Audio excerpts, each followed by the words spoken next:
여성들이 필자로 나서서 모은 집회였는데 강유정 대변인도 예, 강유정 예, 대통령실 대변인도 그 앞에 한 곡 지어 있었고요. 그걸 보면서 제가 나한테는 인생 2회차 계엄인데 이번 계엄이 1회차인 분들은 이걸 이렇게 느꼈구나. 그리고 그 글들을 보면서 제가 느낀 거가 너무 달라서 이제 이 젊은 세대들의 심정을 이해하는 데 많이 도움이 됐어요. 근데 이제 이번 이 책은 이번 계엄이 인생 1회차 계엄이었던 분들이 좀 보시면 이 계엄을 인생 2회차로 맞았던 사람들이 어떤 심정으로 이 상황을 보았을까를 납득할 수 있어요. 거기에 딱 맞는 책이어서 이 두 권을 짝 지으면 이제 우리 인터넷 서점이나 오프라인 서점 MD들께서는 잘 들으세요. 예, 묶어서 파세요. 예, 계엄 비상계엄 완전 정복. 너무 좋은데요. 예, 아니면 같이 이렇게 전시를 하셔도. 그러니까 이번 계엄을 만약에 윤석열이 성공했으면 이 책 앞부분에 나온 그 세계 45년 전에 그 세계를 우리가 다시 만난 거예요. 그래서 제가 하마터면 또 만날 뻔했다. 그런 의미에서 이 책 오늘 행사의 부제를 제가 다시 만날 뻔했던 세계로. 네, 너무 좋은 것 같습니다. 자, 정말 안 만나서 다행인 큰일 날 뻔했던 그 세계로 한번 들어가 보자고요. 그러니까 저는 이 책을 읽으면서 저희는 작년에 내란이 날 뻔했지만 이거를 새 정부를 세웠잖아요. 근데 세우지 못하고 80년, 81년이 지나가고 87년 때도 노태우가 집권을 했던 그 세계를 살아오신 선배님의 이야기를 굉장한 필력으로 굉장히 담담하게, 어떻게 보면 굉장히 무서운 얘기인데 아름다워요. 문장이 아름답고 그렇게 서술을 하셔서 정말 제가 그 속에 있는 것 같더라고요. 그래서 일단 본격적인 그 이야기를 하기 전에 이 책의 일부를 보면은 70년대 후반에 대학가 풍경이 나옵니다. 굉장히 달라요. 굉장히 다른데 요즘 학생들 아마 상상도 못할 그런 모습이에요. 우선 77학번, 78학번 이제 두 분께 추억을 좀 되살려 주시면 좋을 것 같은데, 뭐 학교 안에 뭐 사법경찰 얘기도 있고 학회 얘기도 있고 농활 얘기도 있어요. 그 당시에 좀 어떠셨습니까? 책에 많이 써왔는데 지금은 관악산 밑에 서울대학교로 가면 매우 복잡하더라고요. 복잡하고 화려해요. 건물들이 뼈고기 들어찼고 어디 뭐 공간이 없어요. 근데 저희가 관악 캠퍼스를 조성한 게, 조성해서 처음 입학생을 받은 게 약 75년부터거든요. 저는 이제 3년 돼서 갑니다. 뭐 7호학번들은 더 말할 것도 없겠죠. 근데 3년 돼서 들어갔는데 이제 입학시험 볼 때 처음 갔었는데 공장도 아니고 이게 무슨 뭔가 마치 제가 이제 그 여행 자유화 된 다음에 동독을 간 적이 있었는데 그쪽 가니까 사회주의식 집단 주택들이 있더라고요. 집단 빌딩들이 꼭 비슷해요. 그것도 이제 하도 데모를 대학생이 많이 하니까 서울대학교가 시내에 있었잖아요. 물리대도 있고 법대가 시내에 산지에 있었는데 그걸 묶어서 한 대 묶어가지고 이제 관악산 그 북사면에 그 추운 데다 처박아 놓느라고 처박아 놓는데 너무 날림을 해가지고 건물이 지금 남아있긴 남아있어요. 워낙 좋은 건물 때문에 이제 좀 그 가려져서 안 보이는데, 건물은 그렇지 무슨 아파트도 아니고 공장도 아니고 좀 이상한 데지, 바람은 세게 불지, 또 너무 조용해. 학교가 소리가 안 나요. 대학이면 원래 한쪽에서 풍작풍작하기도 하고 뭐 그래야 되는데 소리도 안 나요. 제가 그 부분에서 되게 이제 소름 끼쳤던 부분이 있는데, 학교가 너무 조용하다고 앞에 이렇게 그 신입생의 시각으로 학교에 우하는 바람밖에 없었다. 사람이 이렇게 많은데, 근데 그 이유가 밝혀졌는데, 들어가서 얼마 안 되셨을 때 10명 정도의 학생들이 갑자기 기습 시위를 했대요. 그랬더니 땅에서 솟은 것처럼 어디선가 사법경찰이 우르르 몰려와서 마치 왜 우리 뭐 지옥을 다룬 영화 같은 거 보면은 솟아서 쑥 데려가듯이 다 잡아갔다는 거예요. 그러니까 학교가 조용하더라라는 거죠. 그러니까 일본 닌자 영화 보면 닌자들이 이렇게 숨어 있다가 툭 나오잖아요. 풀숲에 가리고 있다가 그런 식으로 쑥쑥 나와가지고 갑자기 어디서 나왔는지 모르겠어요. 근데 그 사람들이 교내에서 뭐 책장사, 할부장사 또는 뭐 학교 직원 뭐 이런 흉내를 또는 뭐 그냥 뭐 다른 일로 뭐 공사 관계자 이런 식의 복장으로 하고 있다. 누군가 시위를 시작하면 우르르 물려서 잡고 싹 간 다음에 또 조용해져요. 소리가 나면 무조건 사람 나타나는 거예요. 그러니까 사실 뭐 1979년 10월 26일 날 그 박정희가 죽으면서 비상계엄이 선포됐지만 그 전에도 이미 상시계엄 상태였어요. 그렇죠. 그러니까 긴급조치 9호까지 발동이 9호까지. 되어서 대통령을 비판하거나 긴급조치를 비판하거나 유신체제를 비판하거나 이런 말만 하면 영장 없이 체포, 구금, 심지어는 사형까지 할 수 있고 군법회의, 군사재판에 회부할 수 있고 그 학교 안에는 사법경찰이 상주했을 뿐만 아니라 정복, 그러니까 전투 경찰들이 주둔하고 있어서 걔네들이 그 안에서 야구하면서 놀았어요. 그래서 그 베이스 자리들이 까여가지고 잔디밭에 이렇게 표시가 나고 그랬었어요. 그러니까 그 정도니까 뭐 사실 뭐랄까, 그러니까 79년 10월 27일에 비상계엄 선포는 특별할 게 없었어요. 그냥 원래 있던 상태를 그렇죠. 계엄령으로 한번 확인하는 정도, 그런 정도였고. 근데 이 책의 앞부분의 핵심은 제가 보기엔 그거예요. 그 조건에서 그 당시에 대학생들이 그 독재 정권과 싸우기 위해서 어떻게 조직을 만들었고 어떻게 스스로를 훈련했으며 어떤 문화를 그 창출해냈고 그 농촌 활동이라든가 뭐 학교에서 공부라든가 이런 것들 얘기가 쭉 나오고, 그러고 이제 5.18 나고 광주 민중항쟁이 일어나고 전두환이가 집권을 하고, 그러고 이제 그 12월 11일 그 1980년 12월 11일 날 학교에서 유물 뿌리고 시위했다가 몽땅 잡혀간 그 사건이 이른바 무림 사건. 여기가 네. 핵심은, 앞부분의 핵심은 무림 사건과 관련해서 겪었던 일들을 그 재현해 놓은 일종의, 이거를 이제 역사 장르로서는 미시사라고 그러죠. 마이크로 히스토리. 한 개인의 어떤 경험을 통해서 시대를 조명해보는 그런 작품으로서 저는 굉장히 훌륭한 기록문학이다, 그런 느낌을 받았어요. 네. 감사합니다. 잠시 후 그- 과속 방지턱이 그러니까 있습니다. 그 당시 대학이 조용했다. 그리고 그것은 유신 체제하에 말도 못하는, 대학만 그런 게 아니라 모든 사회가 그렇으니까요. 아까 긴급조치 얘기했는데 긴급조치 시대에 대학에서 시위가 나면 기사가 나긴 나요. 그냥 근데 잠시 후 서울대에서 연속으로 어제 일어난 과속 어떤 방지턱이 사태, 있습니다.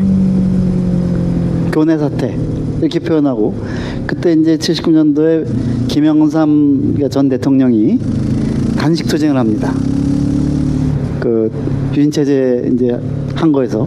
근데 그걸 김영삼 대표가 단식 투쟁한다고 보도를 못 하고 야당 대표의 식사 문제 보도가 심지어는 제야 인사의 대야인사의 식사 문제 언론 보도가 그랬어요. 제야 단식이란 말 못하는 거예요. 네. 김영삼 그 당시 신민당 김영삼 당 대표의 단식과 관련하여 이렇게 보도가 나가야 되는데 제야 인사의 식사 문제와 관련하여 이렇게 맞아. 나가는 건 우리는 전부 다 김영삼 씨가 단식하고 잠시 후 있구나라고 연속으로 알아듣는 과속 거죠. 방지턱이 있습니다. 그리고 이제 신문에 1단 기사로 조그맣게 아유. 서울대 캠퍼스, 서울대학교 학생 누구 외에 몇 명이 구속됐다, 이게 짤막하게 나와요. 그러면 서울대학교에서 시위가 있었구나, 고려대학교 학생 누군가가 구속됐다 그러면 고려대에서 시위가 있었구나, 이렇게 알아듣던 시절. 그러니까 모든 언론이 다 군사독재 정권의 나팔수가 되어서 그 규제 아래 묶여있던 시대였죠, 그때가. 실제로 누가 그 유신헌법을 비판한 사람 잡혀가죠. 근데 비판했다는 사실을 잠시 후 과속 전달해도 방지턱이 잡혀가요. 있습니다. 네. 그러니까 그걸 보도해도 잡혀가. 보도에 잡혀. 그렇게 근데 변호사도 구속됐어요.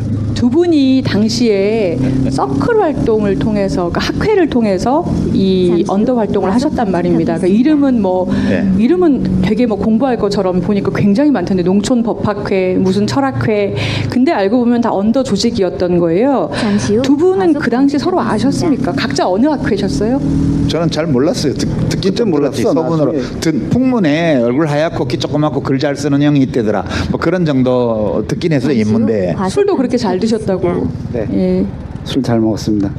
그 아셨어요? 유시민 후배라고 한해의 그때는 후배가 이제 있다. 언더 조직을 만들고 나서 그 우리는 77 언더니까 이렇게 사회대에도 또 그 난 인문대 책임자였고 잠시 후 사회 책임자가 있는데 그 과속 책임자가 방지턱이 있습니다. 이제 7, 8 언더를 만들어야 되는데 누가 좋을까 하다가 이제 무슨 과에 있는 경제학과에 유모라고 있더라. 이런 얘기 들었어요. 매우 발랄하고 똑똑하고 의식이 투철하다 이런 식의 얘기를 들은 적이 있어요. 그래서 그때부터 이름은 알았어요. 그 나중에 똑똑하고 일주 날씨 방면 3시 방면 지금 그렇잖아요, 그죠? 발랄하고 똑똑하잖아. 좋습니다.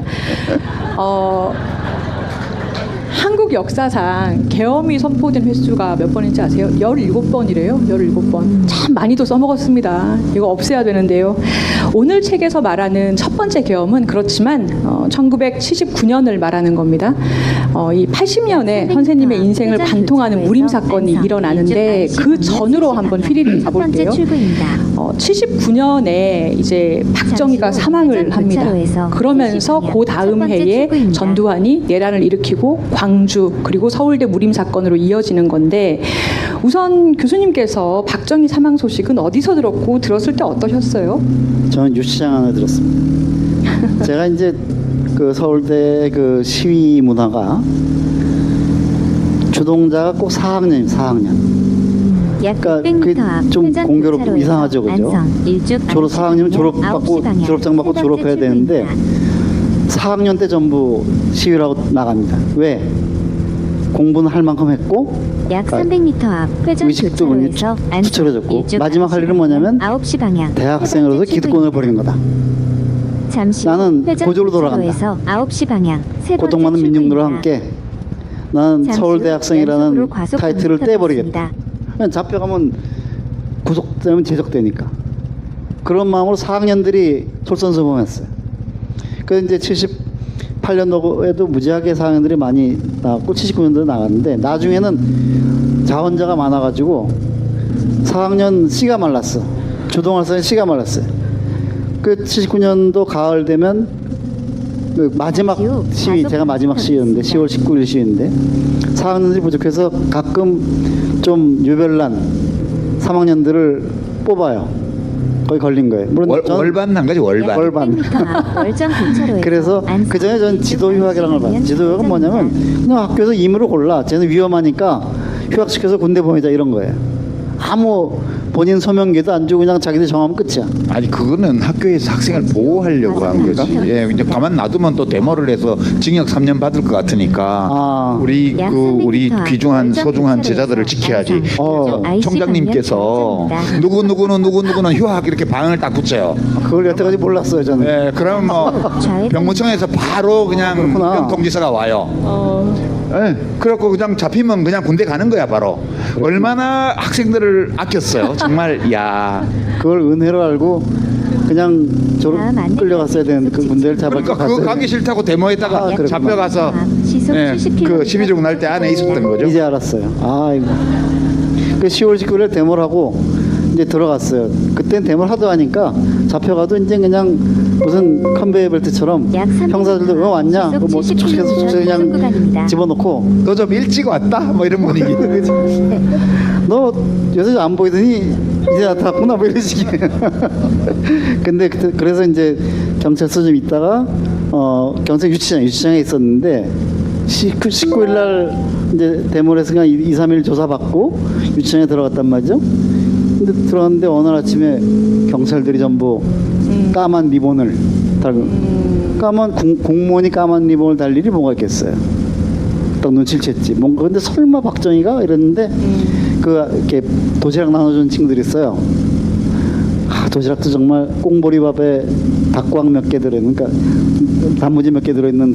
근데 그걸 나눠주면서 그 친구가 물어보진 않았는데 어젯밤에 박정희가 깨졌대요.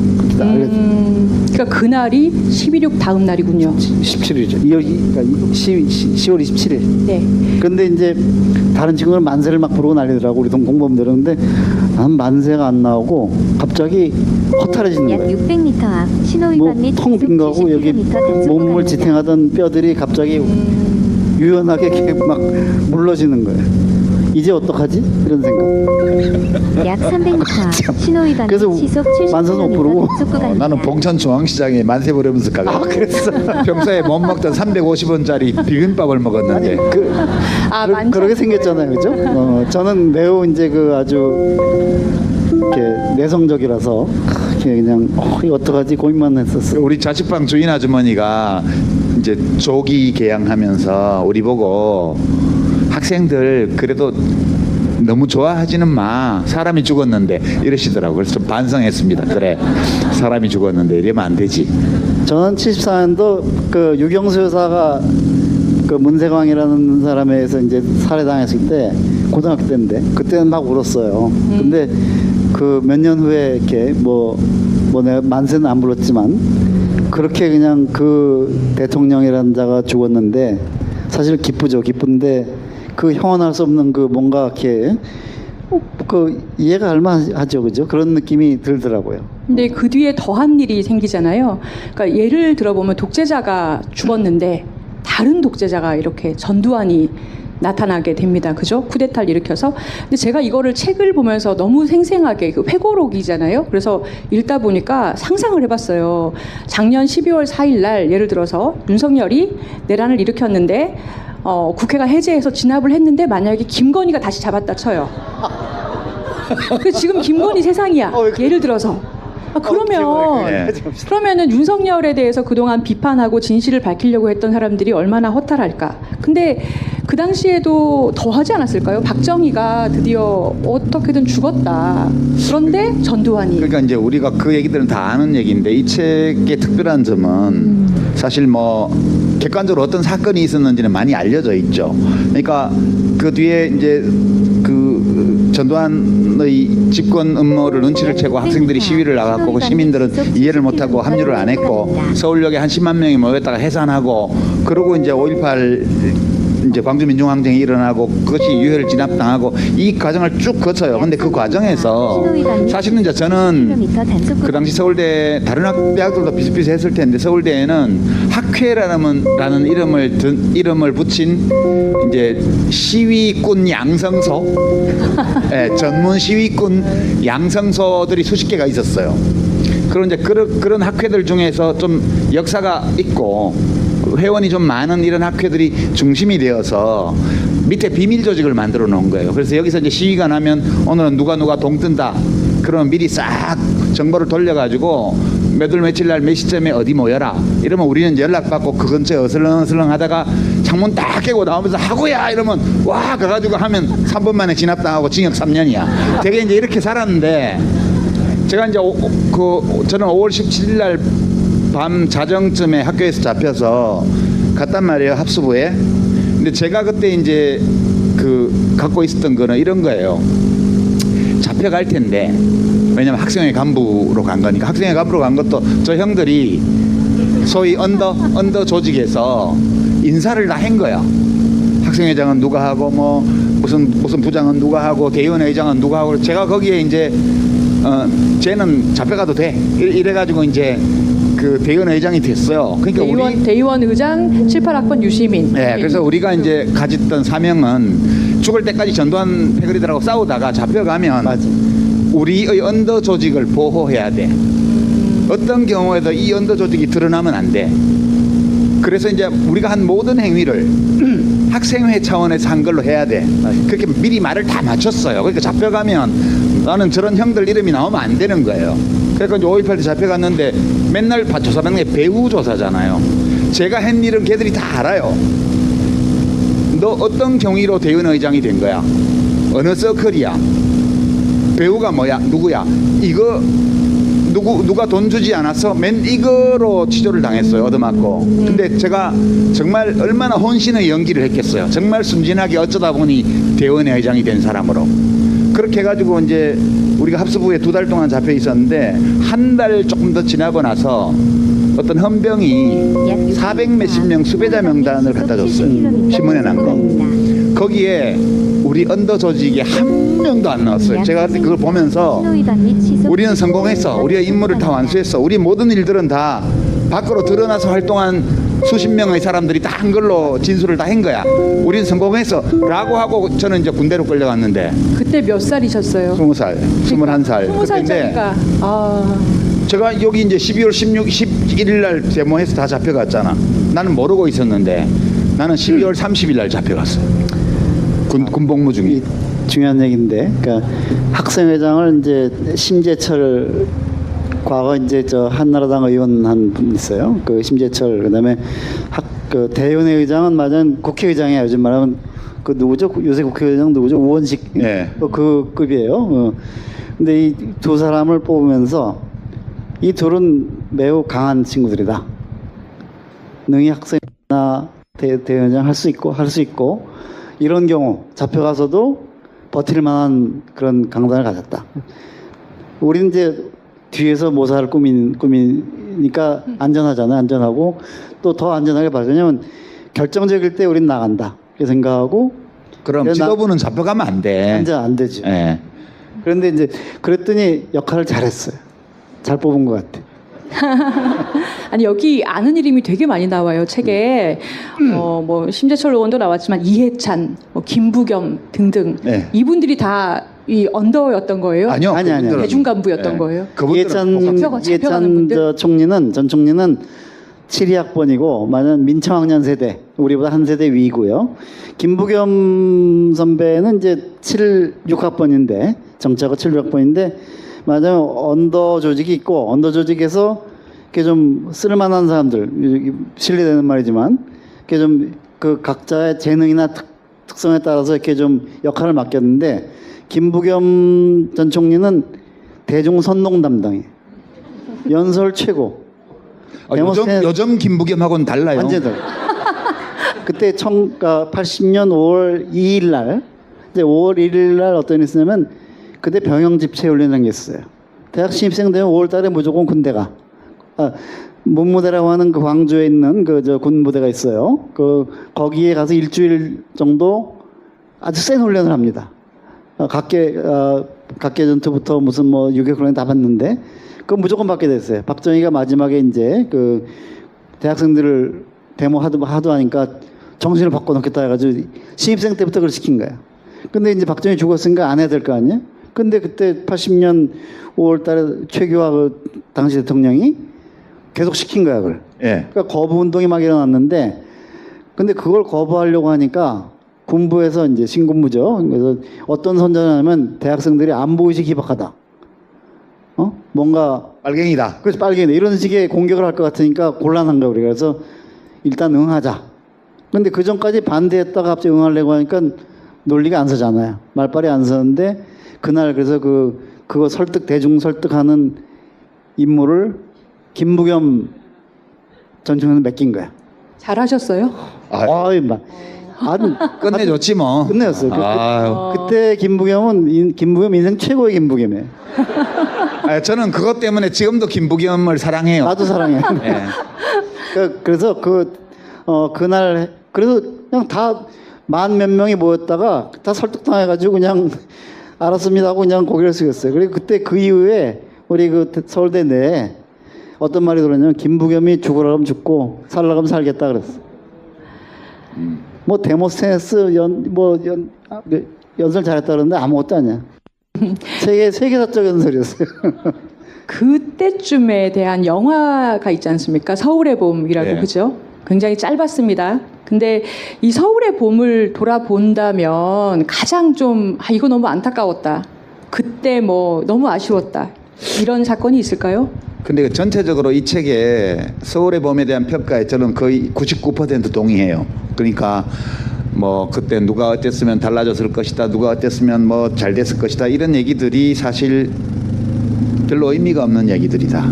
말하자면 전체적으로 볼 때 그 박정희 18해 동안 지속된 박정희의 군부 독재를 끝내고 새로운 시대를 열 충분한 준비가 되어 있지 않은 조건에서 김재규 씨가 그 개인적인 의거로 저는 내란 목적 살인으로 사형을 당했지만 지금 재심이 개시됐죠.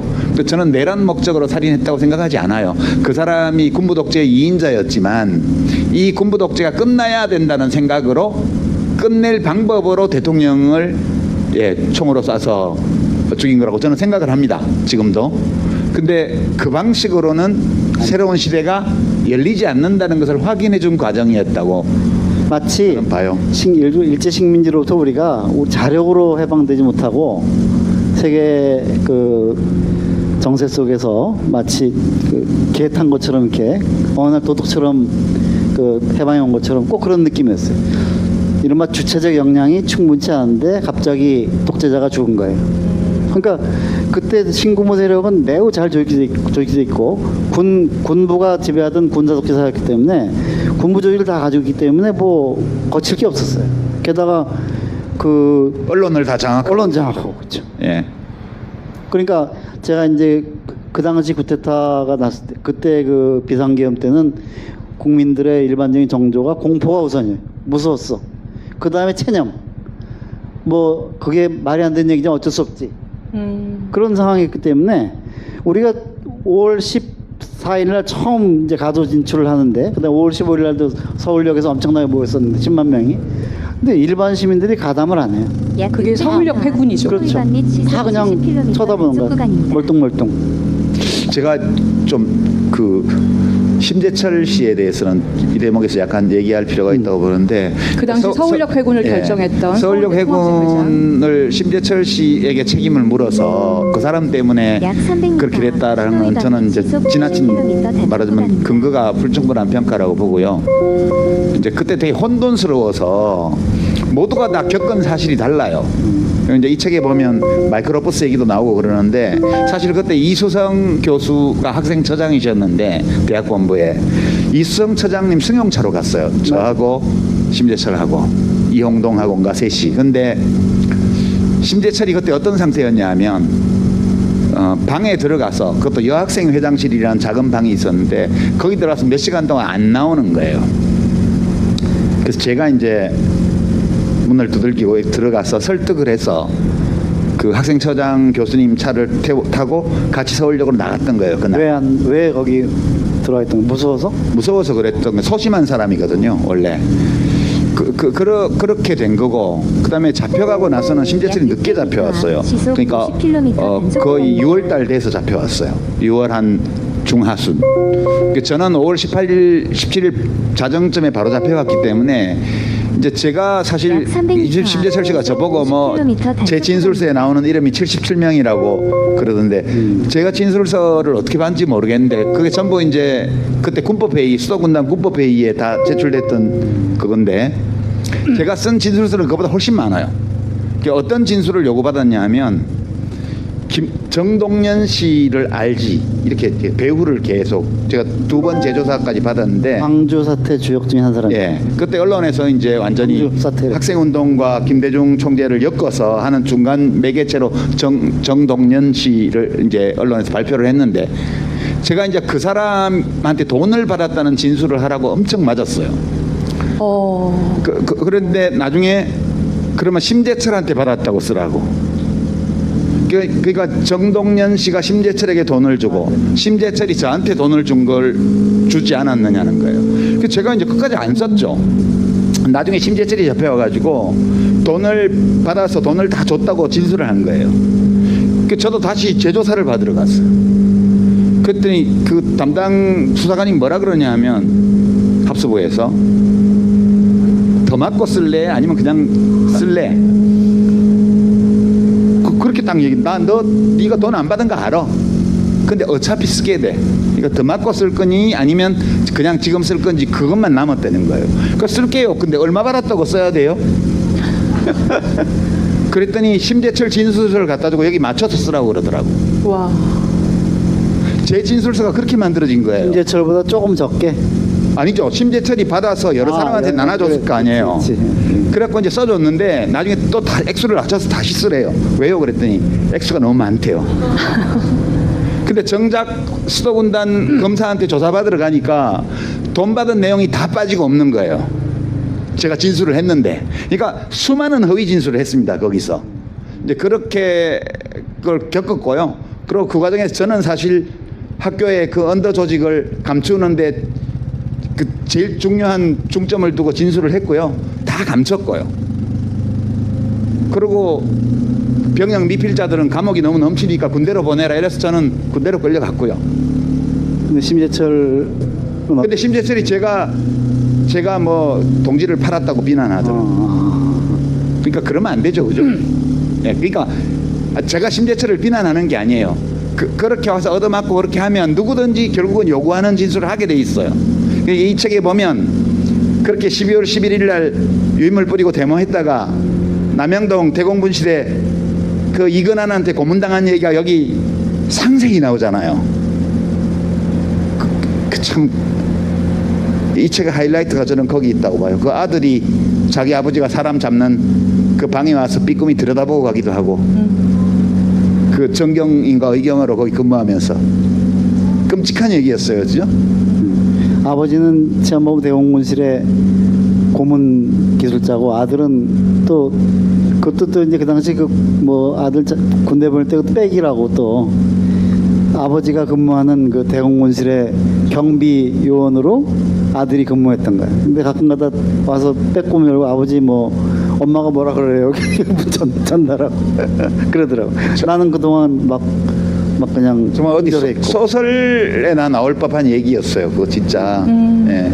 근데 선생님께서 김명인 교수님이 피력이 엄청 좋으세요. 그래서 이게 정말 약 600m 앞 어떤 본인의 회고록인데도 제3자가 덤덤하게 어떤 소설의 주인공이 관조하듯이 이렇게 쓰여져 있어서 저는 정말 슬프고도 좀 처연하다 이렇게 하면서 빠져서 읽었어요. 그러니까 사실 이 책의 이제 중심적인 사건이 무림 사건이거든요. 그러니까 이렇게 해서 광주 항쟁이 발생을 하고 그해 80년 겨울에 무림 사건이 발생을 하게 되고 선생님이 거기 주범이세요.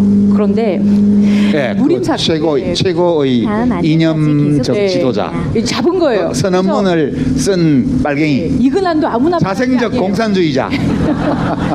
그러니까 이게 무림 사건 그러면 무슨 림자로 끝나는 사건 많았잖아요. 부림 사건, 무림 사건, 항림 사건을 잘 모르시는 저도 잘 몰랐거든요. 분들 많은데 일단 사전적 의미를 한번 드리겠습니다.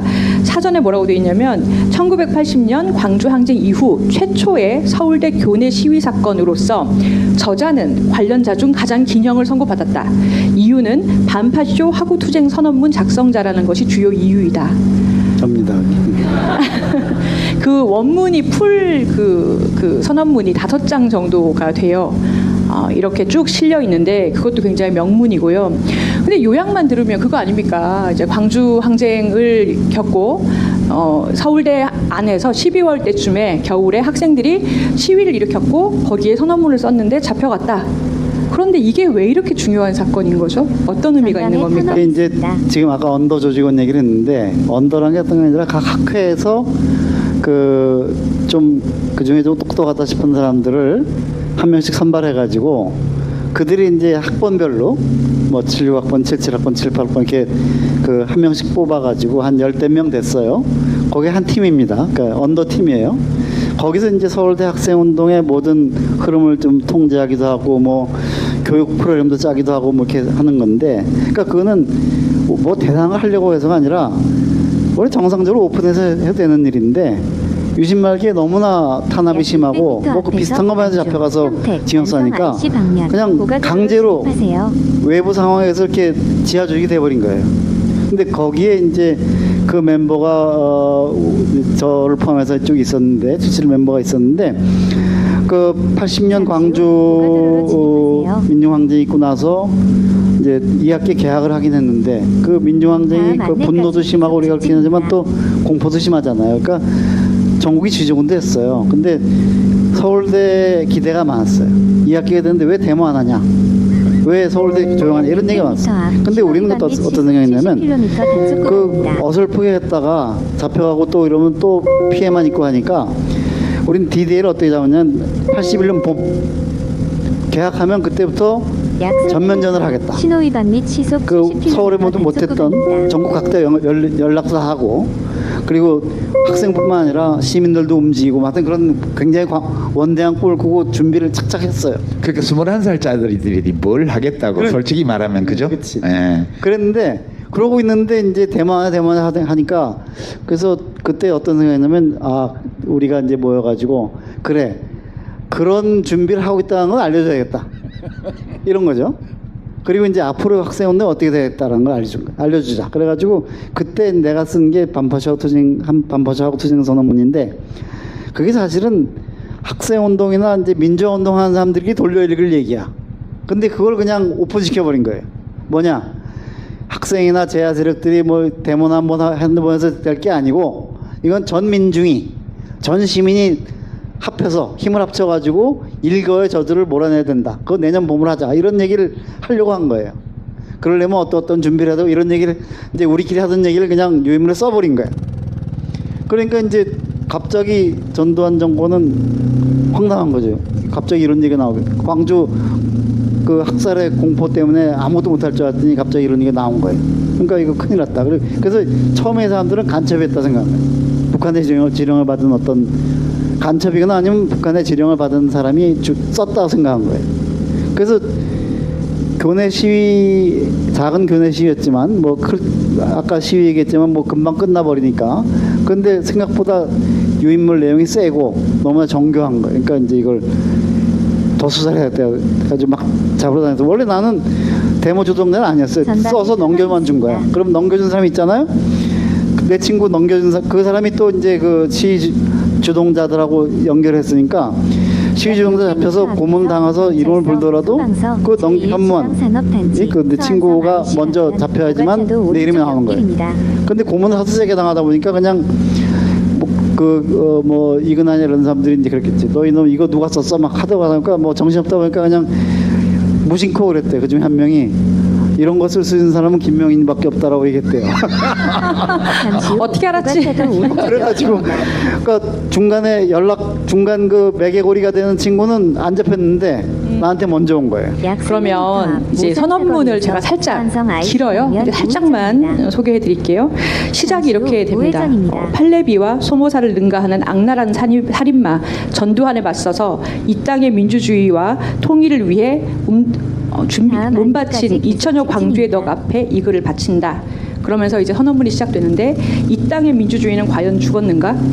이렇게 해서 여러 가지를 묻습니다. 한 줌도 안 되는 파쇼 집단의 물리적인 탄압과 언론의 조직적인 선언 음모에 의해서 그 정신이 압살당하고 있는가? 이렇게 쭉 연결이 되면서 첫째, 우리의 적은 누구이며 그들의 본질은 무엇인가? 쭉 씁니다. 본질이 무엇이고 그러니까 빨갱이 냄새가 풀풀 나잖아. 그러니까 그 전까지는 독재 정권에 대한 항의죠. 항의를 했는데 민주주의 회복하라 이런 정도인데 아예 그들 적으로 몰아놓고 저들을 섬멸하지 않으면 우리나라 망한다 생각한 거예요.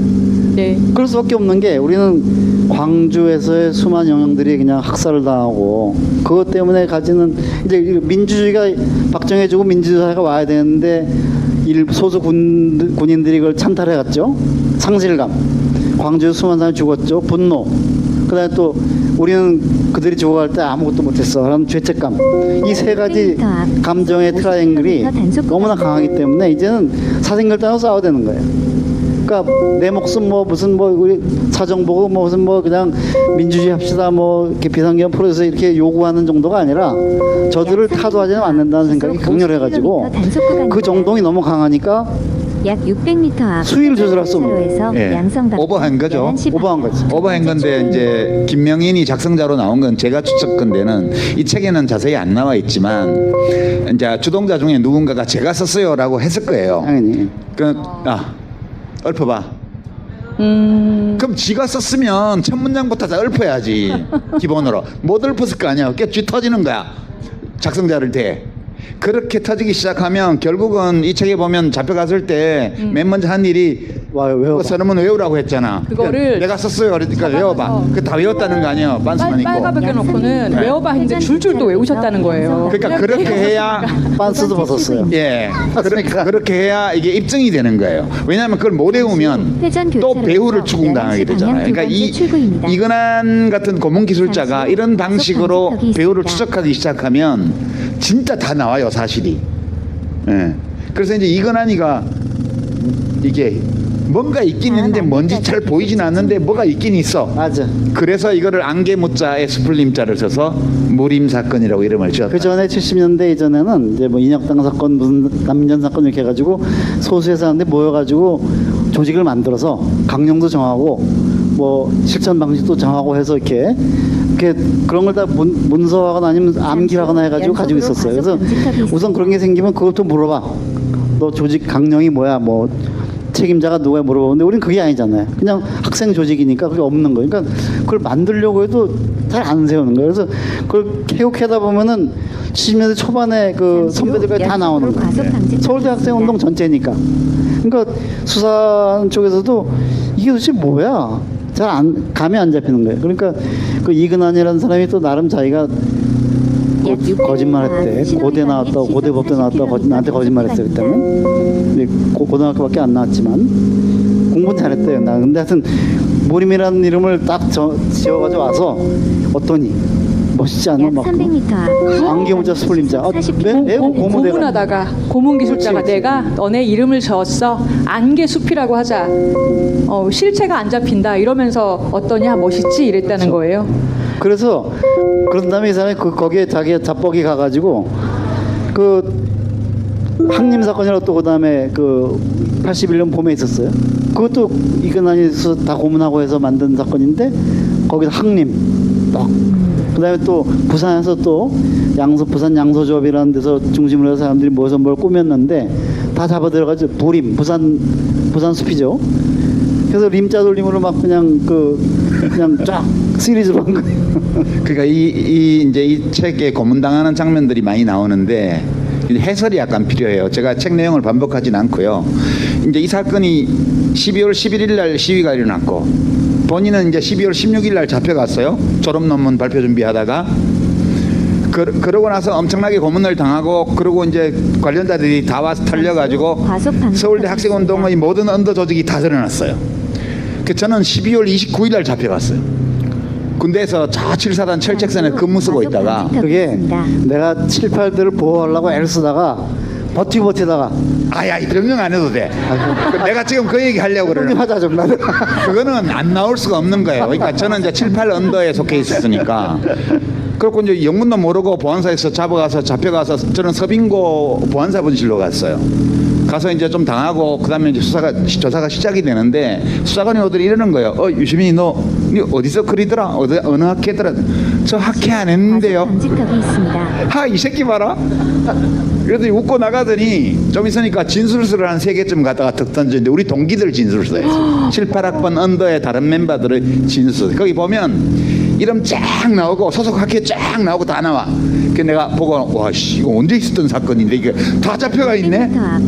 그래고 죄송합니다 잘못했습니다 그랬더니 그걸 맞춰서 쓸 수밖에 없잖아요. 저는 조금 늦게 왔기 때문에 이미 자기들도 귀찮아. 이걸 또 쥐어짜가지고 진술을 받을 필요는 없잖아. 이미 다 나와 있는데. 그래서 제가 이렇게 보면서 어마어마하게 당했구나. 이게 이렇게까지 나올 정도인데 제가 본 거는 7, 3학번까지 다 나오더라고요. 진술서에. 그래서 한 10년치 서울대 학생운동 계보가 여기 다 있는데 사람들이 얼마나 당했을까. 근데 이게 언제 사건인지는 몰랐고 나는 그 군대에서 신문을 못 봤기 때문에. 그러고 나서 제가 한 2주일 거의 한 20일 가까이 이제 보안사 서빙고 분실에서 조사를 받고 나왔는데 그때 그 분실장이요. 이제 이름은 모르는데 낮에도 이렇게 실내에서도 선글라스를 끼고 이렇게 앉아가지고 제가 나오는데 이러더라고. 어때 유시민? 예? 한 10년은 조용하겠지 서울대? 이러더라고. 예. 속으로는 개소리 하고 있네 생각하면서 겉으로는 아마 그렇지 않겠습니까? 그랬더니 매우 만족스러운 표정으로 원래 있던 부대로 돌려보내주마. 그 저는 이등병 시절에 그렇게 돼. 저는 짐작했어요. 그 진술서를 보면서 진짜 진술서에 피냄새가 나더라고요. 야 이게 이렇게까지 나올 정도면 도대체 얼마를 당한 거야. 그 사람들 잡혀가고 20일밖에 안 됐을 때예요. 제가 조사받았을 때가. 그 20일 동안에 조직이 다 털린 거죠. 그러니까 저는 그때 처음에는 선배들만 이름을 댔어요. 선배들은 그래도 이제 괜찮잖아. 선배들은 그리고 이미 다 학교 떠난 사람들이. 근데 후배들은 보호해야지만 학생운동 계속 뿌리가 이어지니까요. 그 마지막까지 버티다가 이제 7, 8학번들 됐는데 나올 수가 없어요. 그거는 7, 7, 7, 6, 7, 5 다 있는데 7, 8이 없다는 게 말이 되냐고. 그래서 저는 욕 먹었어요. 그 수사관이 오더니 저보고 딱 2가지를 얘기해요. 과속 방지턱이 있습니다. 너희 자생적 마르크스 레닌주의자야 이러더라고 저보고. 자생적이라는 말에 너무 감사한 거예요. 안 불어도 되는구나. 왜냐하면 간첩 이런 거 아니기 때문에. 그러니까 우리가 내가 판단해 보는데 우리가 많이 해봤는데 너희는 북하고는 관계가 없는 것 같아. 그러더니 자생적 마르크스 레닌주의자라고 그러는 거였어요. 자생적에 감사합니다 이랬습니다. 감사합니다 이러고. 만약에 그 공안기관에서 치안본부 대공무실에서 정말로 간첩을 만들려고 했으면 저는 간첩이 됐을 겁니다. 그렇죠. 근데 이제 왜 이게 안 된? 물론 저는 간첩 놈을 벗기 위해서 간첩이라는 그 혐의를 벗기 위해서 치열하게 뭘 싸우냐면 나는 자생적인 거다. 그래서 대학에서 1학년 때 학교에 들어가가지고 공부를 피나게 했다. 그래서 이 많은 그 책들을 읽고 이 사상은 전부 내 머릿속에서 가슴에서 나온 거다라고 얘기한 거예요. 그랬더니 그걸 다 외우게 됐죠. 그다음에 거기에 나름 뭐 수사 박처원이라고 당시 치안본부 대공무실장이 베테랑이거든요. 1987에 나오는 그 이북말 시사는 그 사람이 나하고 1대1로 얘기하면서 직진 방향 두 그러니까 번째 출구. 본의 아니게 저는 매우 똑똑한 사람이 된 거예요. 엄청나게 막 학생인데 공부를 많이 하고 해서 그냥 머리가 엄청나게 좋은 놈처럼 돼버리고. 그게 왜 그러냐면 첫 번째 그걸로 이제 일단 내 혼자 한 일이라는 게 이제 그 입증이 되는 거고, 또 하나 뭐냐면 그 다음엔 계속 몰아붙이니까 어쩔 수 없이 이건 서울대 자체가 원래 그래. 네. 그런 유시민이나 김명희 같은 사람을 키워내는 곳이야. 이렇게 된 거예요. 그러다 보면 어디서 키웠어? 학교에서 키웠어. 그렇죠. 학교에 사람들끼리 모여서 서울대 운동을 맞아 움직여 나간 거야. 이렇게 하다 보니까 무림 사건이 큰 사건이 돼버린 거예요. 그러니까 그 수사관이 저보고 그 자생적 마르크스 레닌주의자라고 말하기 전에 너 지난번에 5.18 때 합수부에 갔을 때 이 얘기 왜 안 했어? 그러더라고요. 그래서 제가 아니 들킨 것만 해도 징역받게 생겼는데 안 들킨 걸 왜 말합니까? 이랬더니 그 말 듣고 나서 자생적 마르크스 레닌주의자라고 그러더라고요. 제가 너무 안심이 되어서 이제 자생적이니까 형량이 많지는 않겠구나. 그래서 이제 징역을 또 가는 줄 알고 있었는데, 그리고 제가 계산한 게 있습니다. 뭐냐면 1981년 봄에 전두환이 드디어 민선 대통령으로 이제 임기를 시작하는 거예요. 당선되는 거예요. 네. 그러니까 민선 대통령으로 막 당선 이제 시작해야 되는데 이제 자기가 민간인으로 대통령 시작하는데 그 직전에 굳이 간첩 사건을 터뜨릴 이유가 없는 거예요. 난 그걸 미리 약간 좀 눈치를 채고 조직 간첩 사건으로는 못 만들 거라는 어떤 나름의 계산이 있었어요. 그러니까 이런 세계를 다시 만날 뻔했다니까요. 그렇죠. 맞아요. 이근환이 와서 관절 복귀하고 막 이런 거 할 때 그 아들이 문틈으로 들여다보면서 엄마가 뭐 사오라는데요. 이런 말 하는데 이런 세계를 다시 만날 뻔한 거예요. 여기 노상문이 고문하고 있고, 그죠? 줄줄이 굴비처럼 엮어서 네, 이렇게 끌려가는 게 뉴스에 나오고, 그죠? 네, 그러니까. 알고 보니까 여기 조직이고, 벤치로 손톱 빼고 막. 예, 그죠? 노무현 재단에도 조직이 있고, 뭐 네. 이렇게 아마 됐을 뻔했는데 막았죠. 그죠? 아유. 다행이죠. 네, 우리가 다 같이 막았습니다. 그죠? 근데 김명희 선생님은 그 다음에 이제 끌려가서 고문당하고 감옥살이를 하게 돼요. 그러고 나서 이제 나중에 교수가 되기까지 이제 장시간 본인이 쓰신 글에 의하면은 우울감에 시달렸다라는 말도 있고 여러 가지 덤덤하게 그 다음에 삶을 또 회고를 쭉 하시는데 결국에 40년이 지나서 지난 2020년에 이 사건에 대해서 무죄 판결을 받으셨습니다. 재심. 예.